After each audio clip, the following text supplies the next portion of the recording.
Dito, itong queso de bola.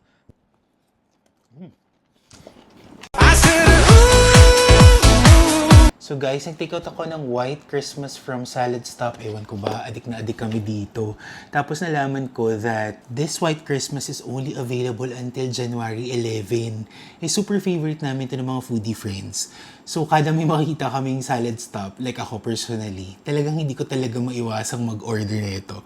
So tara, kain tayo. So this is their White Christmas. So ang mga kasama niya is meron siyang romaine, kale, chicken ham, ito yung walnut snow. And then, ano pa ba? Grapes, green apple, croutons. Pero ang pinaka-special talaga is their queso de bola dip. So let's put on the dressing. Ito yung nagpapa-special dito. Itong queso de bola dressing nila. Ang sarap nito, promise. So now, let's mix them all together. So, ito na siya. So, ginawa ko, nilagay ko lahat ng all components on one bite para mas masarap siya. Try it.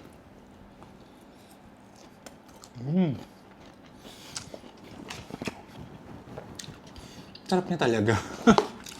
Lasang-lasang Christmas kasi because of the chicken ham, tapos yung walnut snow na medyo sweet, and then kale is a bit bitter. So, nagko-complement siya with each other. May kasama pang grapes and apple. Tapos, the queso de bola sauce talaga yung nagdala. Kaya sana maging mainstay ito. Pero, I think isa ito sa mga aabangan natin every Christmas season from Salad Stop. So, make sure na take advantage of this White Christmas from Salad Stop. Hindi ito sponsored, pero talagang favorite lang namin talaga ng mga foodie friends ito. Na para bang kada may makita kaming Salad Stop, kailangan kang bumili. So, take advantage hanggang January 11 na lang daw tong White Christmas ng Salad Stop.